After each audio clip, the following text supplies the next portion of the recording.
And so,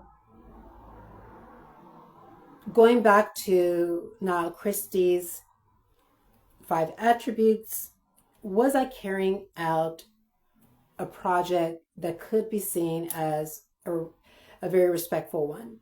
And the answer to that is yes. I was a student in the university. I was researching an issue of significant public interest, such as state crime, transnational repression, and I had persons hacking into my student accounts at Queen's University, Belfast. They deleted 500 words from my assessment to bring my mark down.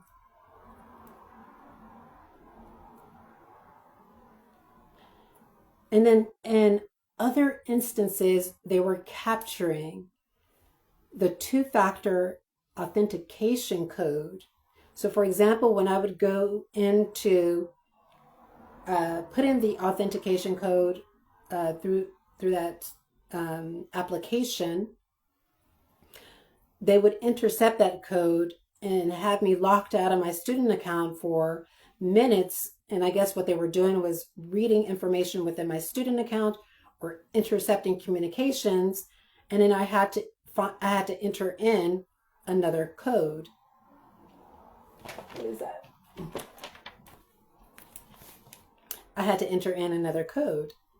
And this happened time and time and time, that I visited the security at Queen's University, Belfast, the IT personnel, and I asked them, hey, could I not have this 2-factor authentication to log into my student account? I'm going to create a very robust password. And they were like, no, you need to have that code, which leads me to believe that they were complicit. And they knew that this was happening. The evidence demonstrates that they knew that this was happening, and they ignored it time and time again. So going back to that, was I carrying out a project that could be seen with respect? Yes. Student in a university, engaged in research at the master's level. Was I in a place that I could not be blamed for being? I was in a place where I could not be blamed for being. I was in the university. I was in the library. I was engaged in critical research. There was no reason why any of this should have happened. The only explanation as to why this happened was because of transnational repression. Let's give it another overview.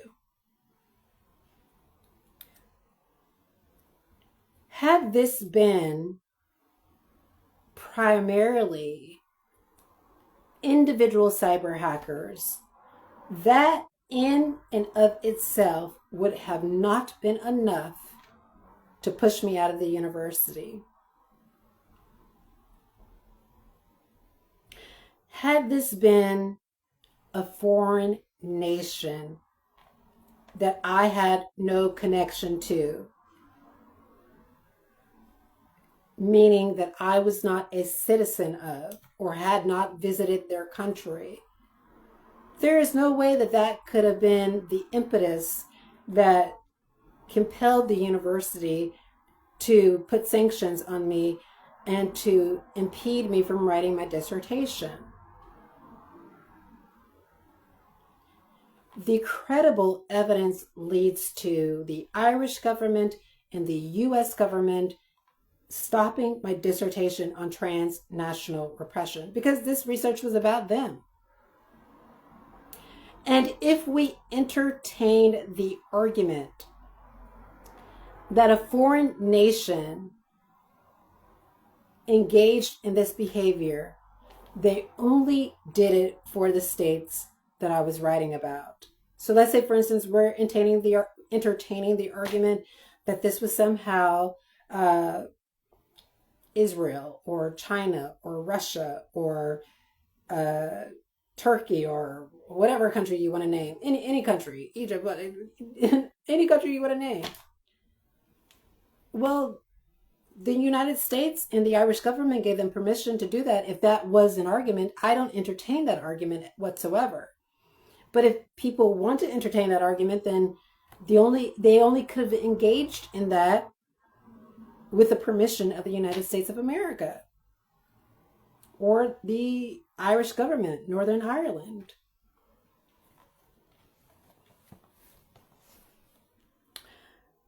The offender was big and a bad person, right? Here, the offenders are men working in intelligence. And some may not be seen as bigger than me in physicality, but when we look at their position, the fact that they have legitimate power, coercive power, referent power, reward power. I'm refraining from saying expert power because I don't think that there is an expertise that they're using in this particular situation. And if they are using their expertise, they're misusing it and abusing it. So we have all these forms of power that they're using to engage in a campaign of harassment and victimization. And remember, going back to the formula, prejudice plus power. And that is how they're able to carry out this racism. And so in my particular situation, were these intelligence operatives big and bad? Yes, they were. Yes, they are. They're big because they work inside intelligence agencies. They're bad because they are partaking in state crime.